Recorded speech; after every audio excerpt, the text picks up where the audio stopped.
بسم اللہ الرحمن الرحیم ان هذا القرآن یہدی للتی ہی اقوم۔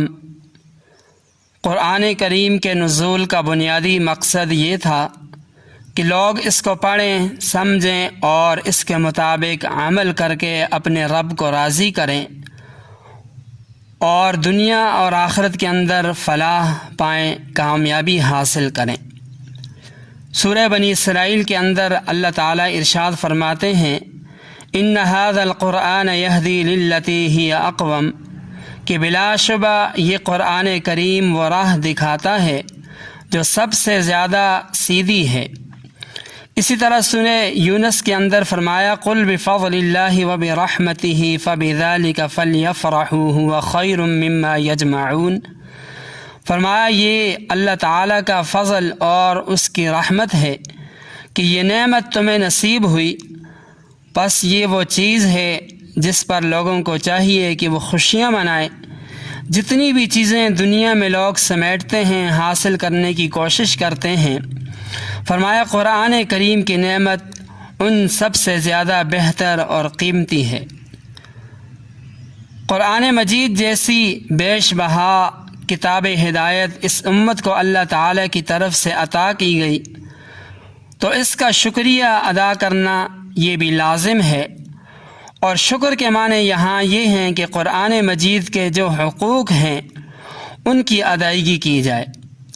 قرآن مجید کے بنیادی حقوق قرآن کریم پر ایمان لانا، قرآن کریم کا پڑھنا، قرآن کریم کا سمجھنا، قرآن مجید پر عمل کرنا اور قرآن کریم کی نشر و اشاعت کرنا، اس کی تبلیغ کرنا۔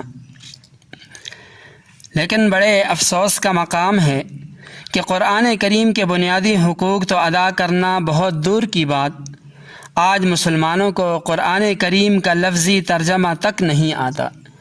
یہ معلوم نہیں کہ قرآن کریم کیوں نازل ہوا، اس میں اللہ تعالی ہم سے کیا چاہتے ہیں۔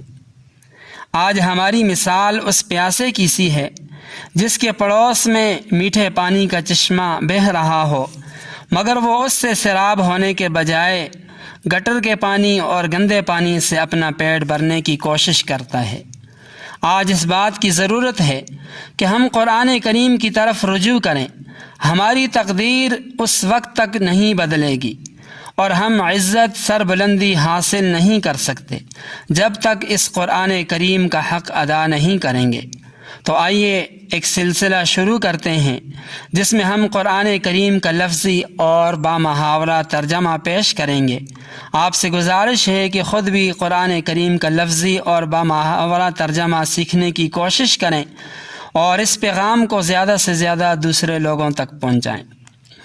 قرآن کریم کا ترجمہ سیکھنے کا فائدہ یہ ہوگا کہ پھر ہمارے اندر مزید طلب پیدا ہوگی اور پھر قرآن کریم کے احکامات پر عمل پیرا ہونا ہمارے لیے آسان ہوگا، اور یہی اس کے قرآن کریم کے نزول کا بنیادی مقصد بھی ہے کہ قرآن کریم کو پڑھنا، سمجھنا اور سمجھنے کے بعد اس پر عمل پیرا ہو کر تاکہ انسان دنیا کے اندر بھی فلاح حاصل کرے اور آخرت کے اندر جس زندگی نے کبھی ختم نہیں ہونا وہاں بھی انسان فلاح پائے، انسان کو کامیابی نصیب ہو۔